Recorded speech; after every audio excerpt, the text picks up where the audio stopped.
I built this on the ski mountain.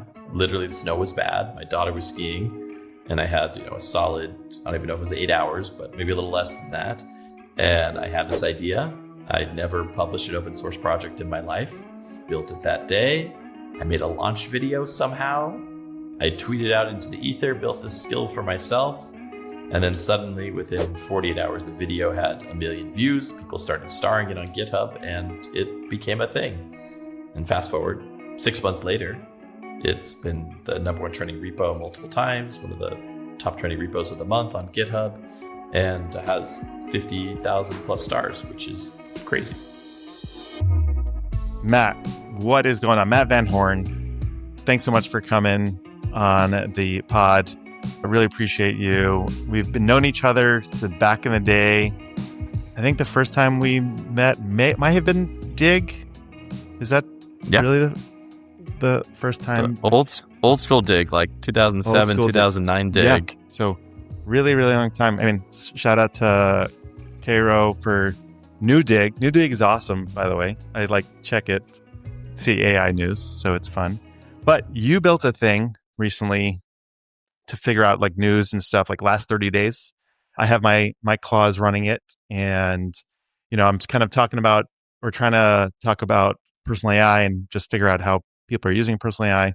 So really appreciate you coming on to talk about how you use personal AI and what you're building for it. So what is the latest? What's the latest with you? It's last 30 days, some other projects, printing press. There's a lot of stuff we can talk about. What do you want to talk about? So if you remember back in the day, January 2026, that's what, dog years? 7 months ago. Yeah, so it's 7 years ago. 7 years ago in AI dog years, I had my Claude bot set up, if you remember Claude bot back in the day, before it was called OpenClaw, and which I thought was pretty cool, and was texted with my old boss, Dave Morin, who we both know, who's now chairman of OpenClaw Foundation, and I had been playing with that and building a few skills for that. And then one of the things I kept finding was all my prompts that I was doing just for my everyday stuff and work, it was getting very outdated very, very quickly.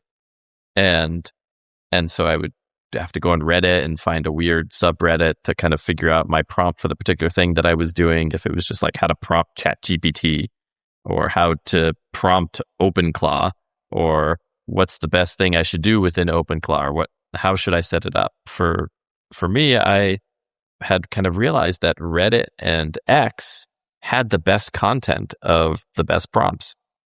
And so, but everything was outdated if it was older than 30 days. And so if I'd asked my LLM, hey, go find this information about prompting techniques for Nano Banana Pro that had just come out. And then it would, it was very quickly becoming outdated because the articles that were all written on the launch day were older than 30 days, but there was new stuff that people figured, if you just talk in JSON, it's much better results. And so I was I wonder if there's a way I could build a skill that could allow X, Reddit, search to all be in one place to kind of be this magical place where I could just ask for prompting techniques, and then it would learn the best expertise, and I wouldn't even have to learn it myself. I don't need to learn the JSON writing. It would learn it, and then I'd be okay, cool. Now make me a picture of, I have a lot of kids, 4 kids. Make me a donkey riding a unicycle, please, using the best practices. The most important prompting personal life AI things that you do with your children. And I built this on the ski mountain. My daughter was skiing, and I had this idea. I'd never published an open source project in my life, and I built it that day. I made a launch video somehow. I tweeted out into the ether, built this skill for myself, and then suddenly within 48 hours, the video had 1 million views. People started starring it on GitHub, and it became a thing. And fast forward, 6 months later, it's been the #1 trending repo multiple times, one of the top trending repos of the month on GitHub, and has 50,000 plus stars, which is crazy. Wow, that's wild. So the repo, are you updating the repo? Are you how are people finding out about it? Or is just the trend becomes the trend? Yeah, I mean, honestly, yes, I'm updating it, making it better. But I'd say the wildest thing, and people always talk about this in open source, but I had never personally experienced it, is there was this guy with no photo and like a fake-ish sounding name that just, he took last 30 days, he deleted like half the code and did something, I didn't even know what, I had to ask my agent, and then submitted it as like 2.0. I was on like 1.4. And this guy with no photo had the audacity to just submit a PR for 2.0. And I just said to my agent, hey, can you look at this PR? I bet it's garbage and you can just decline it. And my agent was like, this is really good. This is going to make last 30 days so much better. I'm like, what the hell is it? And so I started diving in. What was it? So in the original last 30 days that I'd wrote, so if you were going to search for something like Michael Galpert, right? Okay. It would just go on Twitter and search Michael Galpert. Is that your X handle? No. Exactly. It's not Michael space Galpert, right? It's going to go on TikTok or Instagram. Or Fun fact, when we met, I think at that Dig event back in the day, my Twitter handle was actually Michael Galpert. When you had to like text in 40404 into Twitter, like that's how old we are. It was Michael Galpert. And then I felt bad for people because it was taking up the character space when they wanted to @message me. So I just used my initials, which was MSG. So it's a fun fact of how MSG started. And then did anyone call you MSG before that? Or no, Twitter made you MSG? No, exactly. And now, your mom didn't call you MSG growing up? No, my mom called me Galpert when she was pissed at me. But no, growing up as Galpert, and then the internet, I became MSG. Yeah. Fun fact. There you go. Fun fact, if we were talking about cooking hacks, the most valuable thing in my arsenal is MSG. Like I highly recommend it. Nice. Do you have MSG in your house? Yeah. My kids were making food the other day and they thought it was salt and they put it on something and they're like, this doesn't taste like salt. I do pretty much salt, pepper, MSG on everything. Olive oil, that's like my go-to on anything. And it's amazing. Yeah, it's the best. We should get sponsored by MSG. But anyway, going back to it. So last 30 days, 2.0, you have this new thing. It was searching. Yeah. Before it was just searching X for full name. Now this new 2.0 version, this unmasked or unavatared GitHub account that was taking your account taking last 30 days to the next stage. What made it different? Like, what did they improve? Yeah, so it's kind of the search before the search.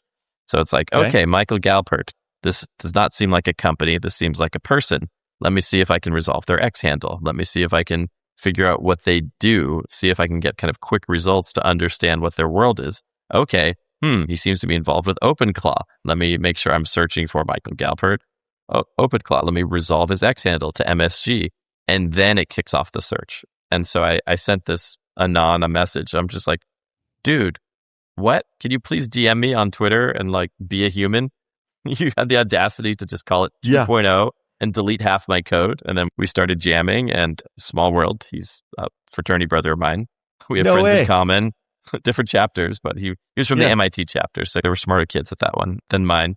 But and he's a quant trader, and he was using last 30 days for quant trading. I'm just like, what does that even mean? He's like, and so he's loved it and wanted to make it better. And then that became kind of the core thesis of the 2.0 version, which was amazing. So it's wild that the community, that a quant trader who just likes the tool can have an idea, submit a PR, and then suddenly it becomes a major new release.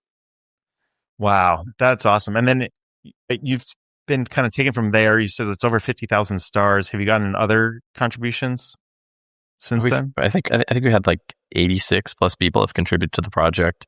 Wow. Like an example of just something. So I'd set it up so you could plug in your OpenAI key to get access to Reddit. That's how it was built originally. Mm-hmm. And then some guy on the internet was like, hey, actually there's this like hacky way through JSON where you can get Reddit for free, and just like submitted a PR. And so now you don't have to use your OpenAI keys anymore to use it. It just works. And so little things like that the community is able to find and do, which is wild and crazy and very cool. That's awesome. And then did you find yourself using it often? Oh, I don't ever go a day without using it. Before I ever go to a meeting, it's my starting point. If you have competitors, you could just be like, hey, I want to get a weekly report on this company to see what they're doing. Do you have an example going on the of last 30 days? Like that you can pull up? Sure. And do how are you driving your primary right now, your agents? Are you using OpenClaw? Are you using Hermes? Are you using some custom thing? Yeah, so I do most of my living is in Cloud Code. Okay. And then when I'm on the go, I like Telegram. And so right now I'm on Hermes, but I have used it interchangeably with Cloud Code. Nice. And so right now we're in and- CMux. Yes, we're in CMux. This is my terminal. And so I just typed in / last 30 days, Michael Galpert. And so Okay. it found MSG. It found your GitHub and 22 repos. It found the Reddits where you might be hanging out. Claude AI, vibe coding, r/artificial, runs Contains Inc., an AI product studio, co-founded Aviary, acquired by Adobe, hosts Claude Code and AI operators meet at San Francisco. So this is kind of the pre-brain that it put together on you before it started to do the search. And then Michael's story this month is community building, not a product dropped. He is the connective host who turned a 30-person Claude Code show and tell in a room at Root Ventures into ClawCon, the OpenClaw builder gathering that packed 700 into San Francisco. My blog. Cool. His own framing from a 30-person Discord meetup to a global tour. He organizes Peter Steinberg, the OpenClaw creator, headlines. The tour is still running to July. The day job is an AI product studio called Contains. His own channels were quiet this window, and kind of shows the type of places where it found data. And then cool. And then so here's another one. So this was pulling from web searches from other places, and then do you direct it anywhere? Or you just said last 30 days, Michael Galpert, go. That's literally all I did. Last 30 days, Michael Galpert. Cool. And so it searched Reddit, X, TikTok, Instagram, Hacker News, LinkedIn, GitHub, Dig. Here, I can run one on. Peter's always fun. And so you kind of run this.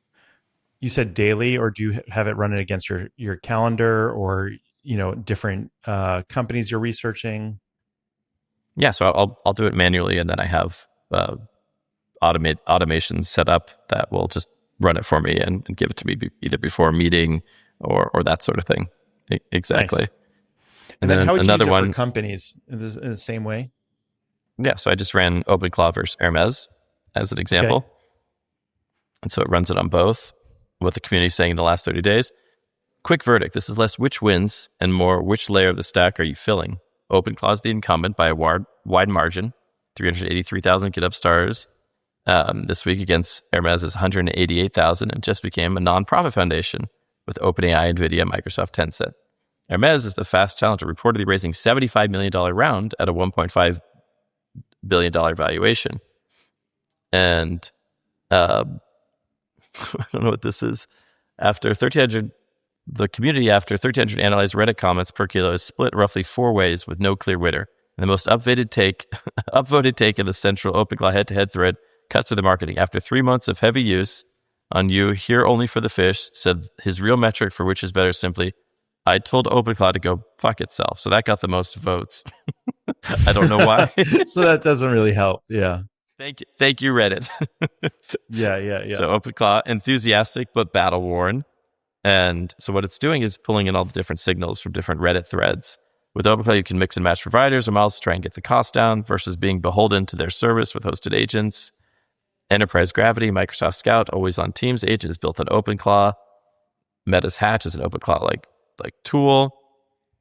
And strengths, weaknesses, kind of pulling everything together, and that kind of does a head-to-head of the philosophy, the skills, the memory. So this is the bottom line. This structure right now, is that in the prompt to do this head-to-head side-by-side? Yep, just because I said verse.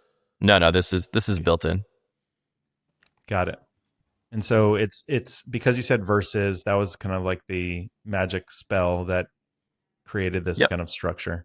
And I'm assuming that because this last 30 days is open source, like if I wanted to, I can customize it to structure the output how I want the output to be structured. Exactly.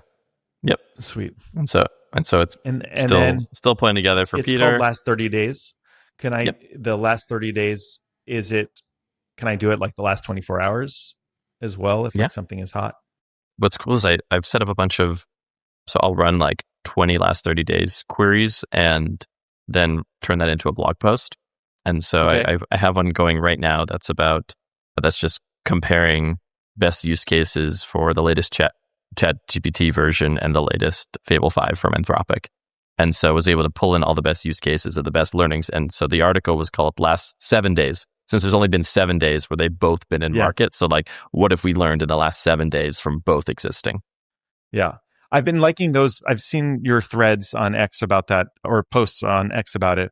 Like you did one for looping when like there was the Peter Steinberger versus like Ben from Anthropic. We're both talking about loops, and like Boris, not Ben, Boris, talking about loops and just how to think about it. So I felt that was really interesting to like kind of deep dive on that. And so you're using now like as a publishing sort of thing of like, hey, weekly, the things that I'm interested in, I might as well publish the things that I'm making these searches anyway, right? Like you're interested in it anyway, so you might as well publish it. Absolutely. If I find something good that I'm excited about and it feels very special and different, like being able to pull from all this social signal from everywhere is so much more valuable than just a Google search or asking your LLM. And so I've seen some great success of certain articles that go viral. And that Loops article is crazy. That Loops article, I literally started working on it like 10 p.m. It was late. And I was like, hey, this Loops thing seems to be a thing. Let me run a few last 30 days and make this article quickly. I published it, went to bed. And then when I woke up, it had 500,000 views. And it then amazing. And then it finished with 3.4 million views. It was crazy. Whoa. I did nothing to promote it. I just ran last 30 days a few times, wrote an article, put it together, and then suddenly it became a thing. And do you find people then signing up or like starring last 30 days because of it? I don't know. Yeah, sometimes like it just shows up randomly on like the GitHub trending repo of the day, and I'm like, how'd that happen? And I have no idea. Like there usually isn't kind of one thing. It just kind of happens, which is fun and exciting. That's awesome. And then the other thing that you've been doing has been the press. It's like PP. Yes, the printing press. Printing press. That's what it is. I only know it as PP because I have it integrated, and I tell my OpenClaw like, "Hey, let's PP this." And so even there's so many skills and things to keep in my memory. So printing press. Tell me about printing press, or tell the listeners about printing press. Yeah, share my screen. So this is printingpress.dev. So yeah, print an agent native CLI for any API app or site from a single prompt, or install one from the community that was already made. And so I'll show some examples of some of the magic that it does. So it is able to sniff secret APIs like the Google Flights API that doesn't exist and the Kayak nonstop site. And we made something called the Flight Goat. So you could just be like PP Flight Goat, Seattle long haul flights, nonstop, December 24th to January 1st, 4 passengers, cheapest first. And it literally spit this out. And it was like London would be the cheapest per passenger for Christmas. So how is it getting the API, the secret API from Google Flights? Yeah, so the printing press allows you to create a CLI and an agent skill, so an OpenClaw skill, an Hermes skill, a Claude Code skill, Codex skill, out of anything. So I'll go to can kind of see the library down here. Let's just click into AI. So 11 Labs CLI that Catherine printed, Midjourney CLI, OpenRouter CLI, and Olama Cloud, a 12 Labs video understanding. And so people keep submitting and making these CLIs. And what it does is it sucks in the official APIs. It looks at community CLIs. And like for example, obviously Domino's Pizza does not have a CLI, right? Or an API. Okay. But what's cool is you can do a harsh sniff on Domino's.com and find all the secret API endpoints. But there's another really cool thing, and we give credit down here, is sources and inspiration. So the CLI was built by studying these projects and resources. So there's this Node Domino's Pizza API JavaScript project with 470 stars and a Pizza API Python. Again, these are small projects, but they're magical and they work. And so one of the things the printing press does is it does a ton of research of what the community has built before to help inspire and figure out what the use cases could be that are really, really valuable and really, really interesting. What's also fascinating is that, the community is kind of telling Domino's this is what they want, right? Because they're building it themselves. And I guess yesterday DoorDash announced that their CLI, and you have to have early access to be a developer for it. But like anyone could potentially build a DoorDash CLI, excuse me, using printing press right now is what you're saying. Absolutely. So there's an order to go on here. There's a Jimmy John's is on here. And so, people are printing and table reservation Go. This is a fun one. So this is a CLI for OpenTable, Talk, and Resi. So kind of search all three networks at once, which is really magical. That's awesome. And then have your agent book it for you. Yep. And then so a cool one that just launched is the ticket data one. So I just said right before this, PP ticket data, how's it looking to get to the World Cup final? What are the trends? And so it uses the ticket data CLI. And here's how the World Cup final is looking. The final is Spain versus Argentina. The get-in price right now is 7,000. What that looks like? Oh, sorry. So in CMUX? So I just typed PP ticket data. How's it looking to get to the World Cup final? What are the trends? Okay. And then it's saying right now it's good. The data is coming. It's coming from a ticket CLI that was built. Yep. Exactly. You built it, or it was in the community? I built this one. Oh, neat. Just ticketdata.com. Really great data source. The founder of it has been going viral on X lately for just posting lots of great tweets. And so I saw his site and thought it was awesome. And so printed a CLI with it, which is great. And what's cool is you can track the trends too. So July 4th, the floor was around 9,900. It bottomed at 6,600, 33% slide as eliminated teams fans dumped tickets. And so this was a really fun one. And then I can show another one that I ran. Can you see the screen where it says, what are the top concerts? Yep. So I said, what are the top concerts in San Francisco and the cost to get in over the next 90 days? And so it ran this. And so it's sorting it by get-in price. So Outside Lands Festival is $873. Noah Kahan's $500. My Morning Jackets up to $361. Clips for $173. Jack White at Bill Graham for $131.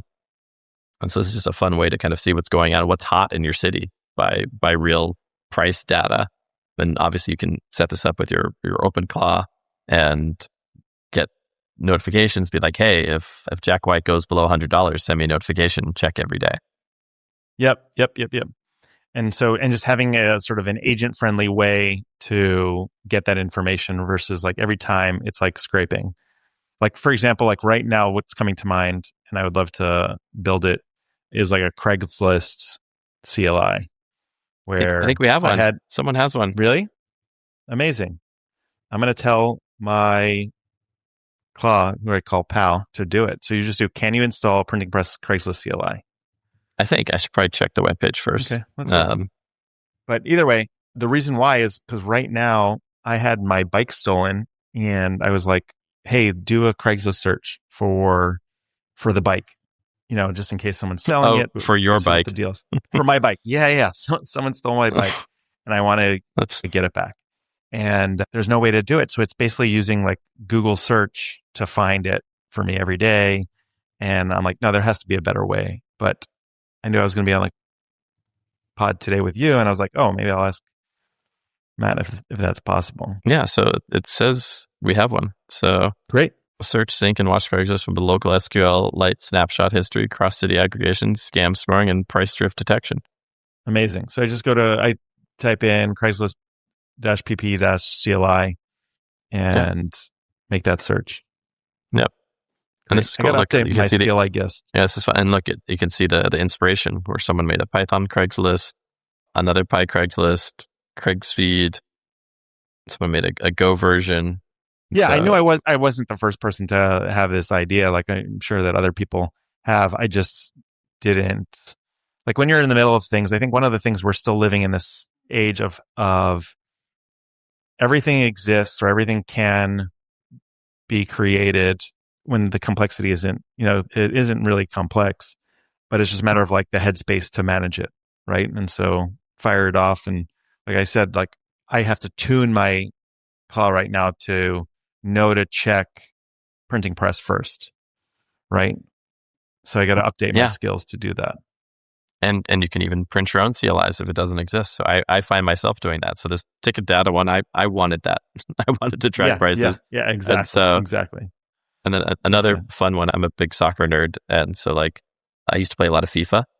Okay. I'd always play career mode, and potential was always something really magical. like what the FIFA rating is for potential for like a player I like a lot. And then there's another site called Transfer Market. Transfer Market is the place where the value of all the players. So if you wanted to buy a player, so like if you, Haaland just had like the best World Cup ever. Yep. And so I think he's worth like 160 million euros or something. Like it's like a crazy amount of money. And I'm sure it's just getting higher if someone wanted to buy him. But I'm always obsessed with what is their FIFA rating, their FIFA potential, and their transfer market value, and how have they performed lately. And so I built a combo CLI that does this. And so what I like to do is I like to buy my jerseys based off this information. So I'll be in Portugal in a couple of weeks. I want to buy a new Benfica jersey, local club team there where they usually have a lot of the best youngsters. And so I'm just going to ask my CLI, hey, who has the highest FIFA potential that's like under 21 years old, that has the highest transfer market value? What jersey should I buy? And I get such a silly niche thing, but I do this. I do it manually. And now I've built a CLI for it. And so it's automated and I submit it. I don't know if anyone else is going to use this combo FIFA transfer market CLI, but I'm pretty stoked on it. What's amazing is that, one, you're building it for yourself because you were taking through the steps of kind of doing it before manually.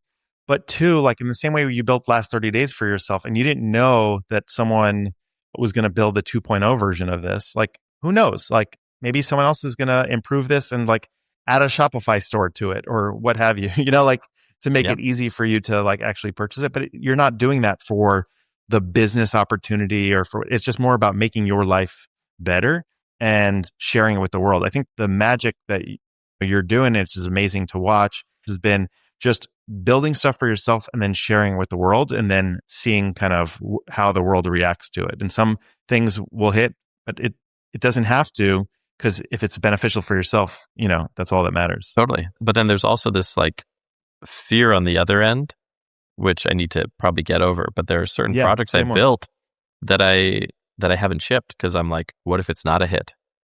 Right? What if nobody cares? Right? Like before Last 30 Days, I was actually working on a game, like a simulation game, like sim startup type thing. And it's pretty awesome and pretty fun. And I literally had the launch video ready, had a soundtrack, had all these things to it. And I just sent it and no one played it. Like maybe they'd play it for a few minutes and they stopped.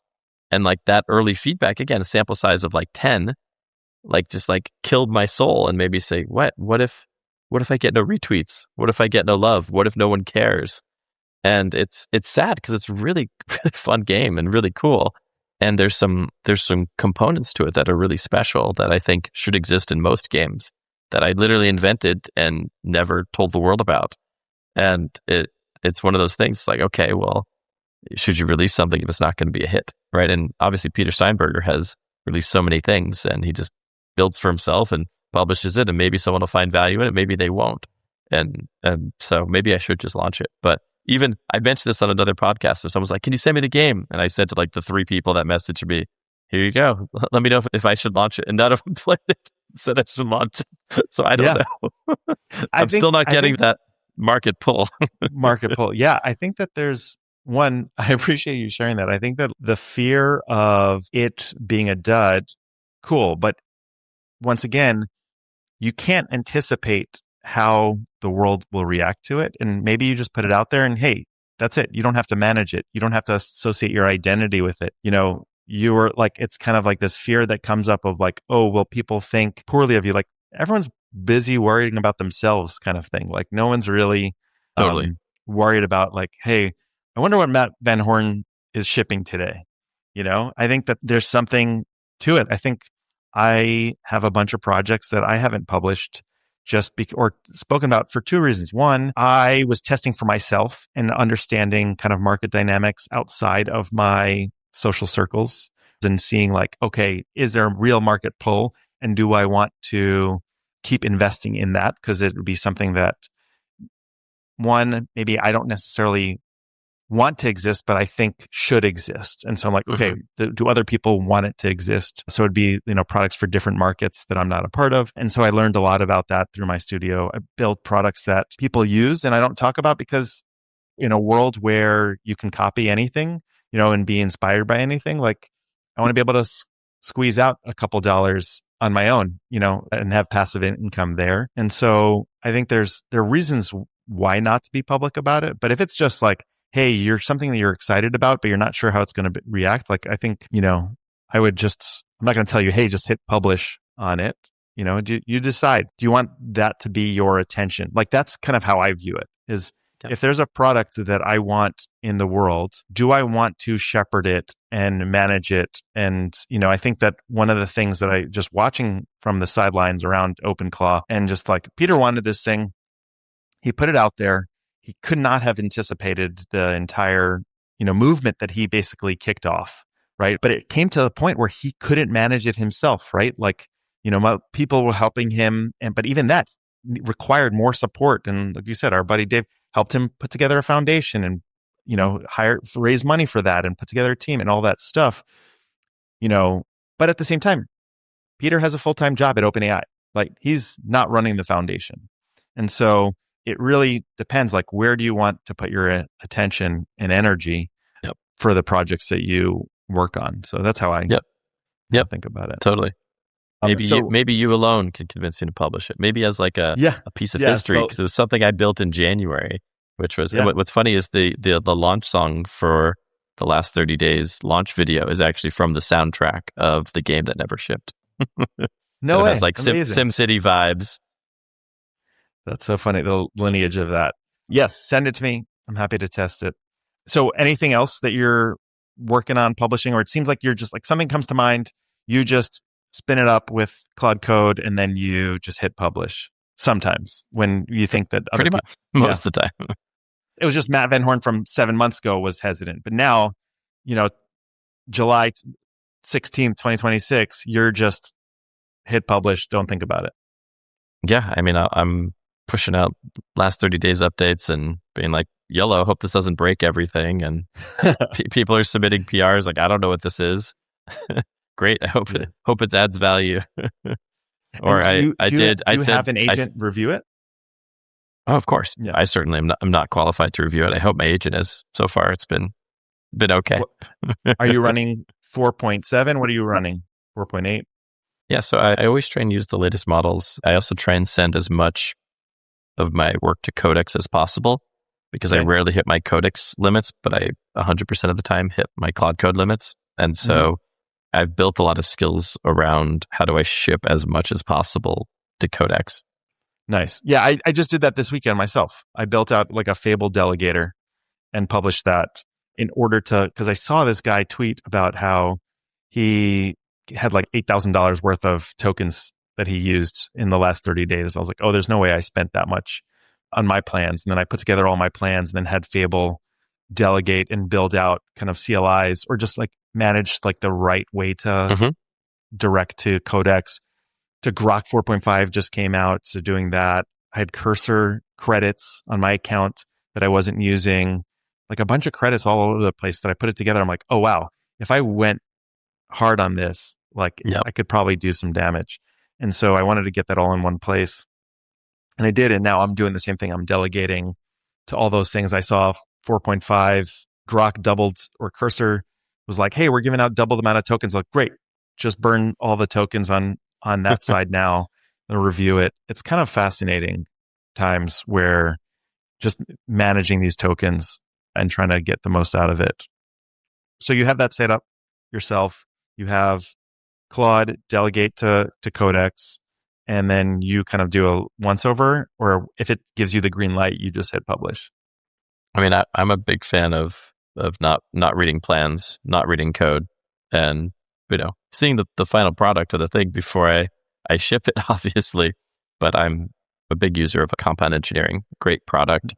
And all day long, I'm saying CE plan, CE work, CE plan, CE work, where it's writing plan files and then doing the work, writing plan files, doing the work.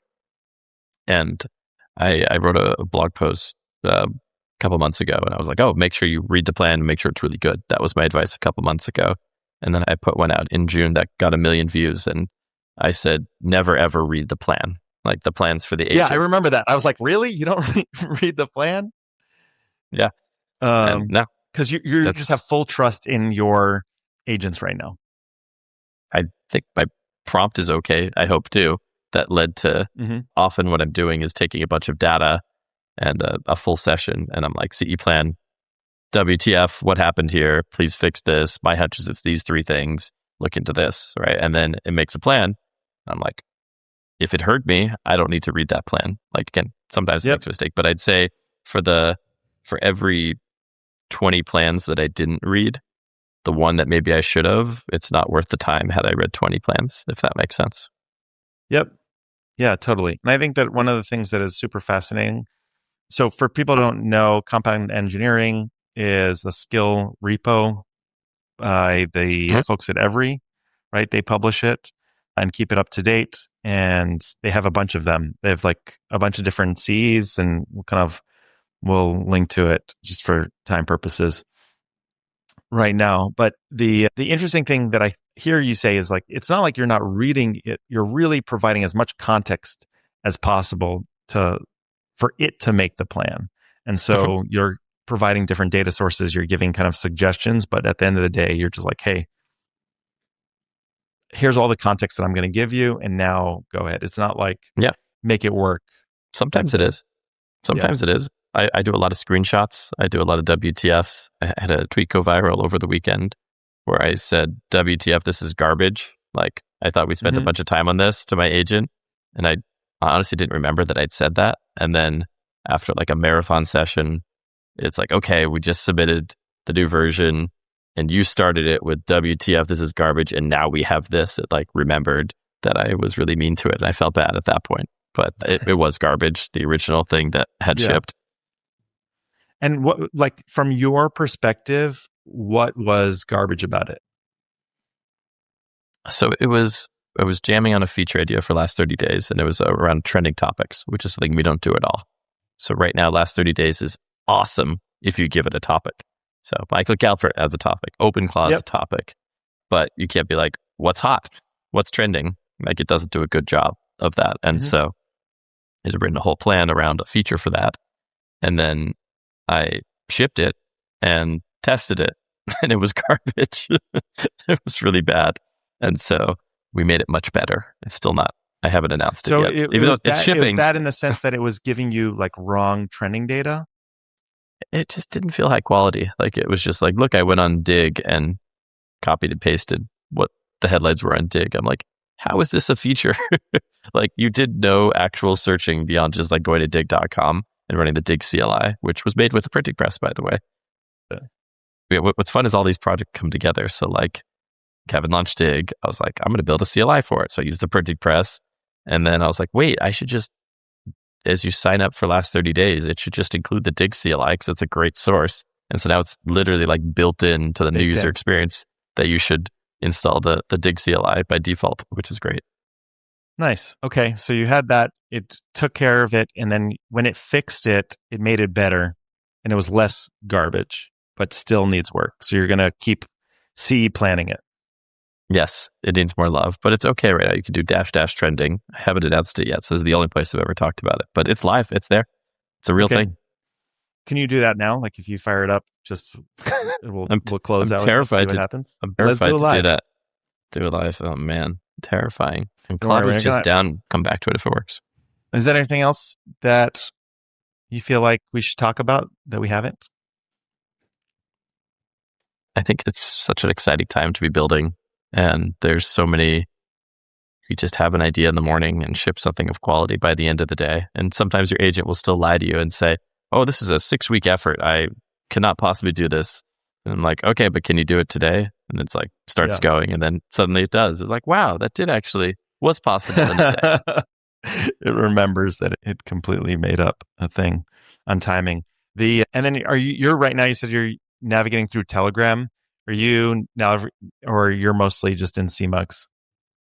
I mostly live in CMux and Telegram, and I've set up a lot of systems I set up a cool thing with Agent Mail where I gave my Claude Code and Agent Mail email address.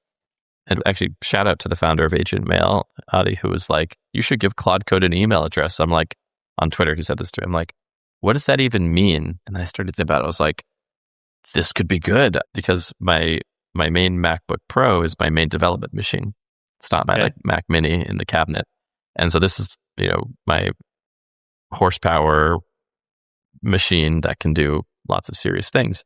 And so I was like, what if I could send commands to Claude Code from my email or from Telegram to my main computer's terminal, my CMUX? And it got very meta, and I ended up, I published an open source skill about this.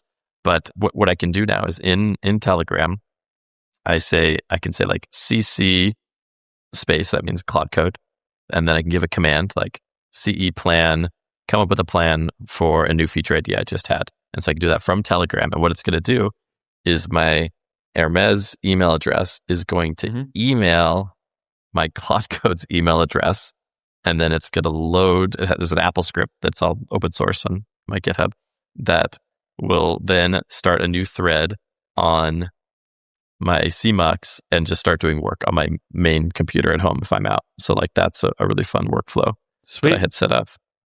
All right, we got the trending is in. Okay, so trending is working. Let's see. All right. The lost joy of music piracy is a trend. 7 evidence items on Hacker News and Reddit generated 1,200 native interactions. The lost joy of music piracy. I didn't know it was lost. Who lost it? I still have mine. 500 gigabytes of FLAC files. All right. So like you could research next. The lost joy of music piracy. SIG creator calls spade a spade. Anthropic blows smoke. 4 evidence items on Hacker News and Reddit. Community voice feels like only token billionaires can pull this off. Inkling are open weight models. So this was Thinking Machine's new open source model that they just put out, which is cool. And then Apple sues OpenAI, accuses ex-employees of stealing trade secrets is trending. Kimi K3 is now live. That's new. I don't know if that was true before we started this. And then add flags for AI-generated articles. This is an interesting trend where like if an article was generated with AI, should it have a flag associated with it? So not bad, not as good as I want it to be, but not terrible. And it's mainly pulling from Hacker News for this. So it looks like it and pulled Reddit, Hackett Hacker and News Dig. Room. Nice. But the thing that I just got into this weekend was Herder, HERDR.dev.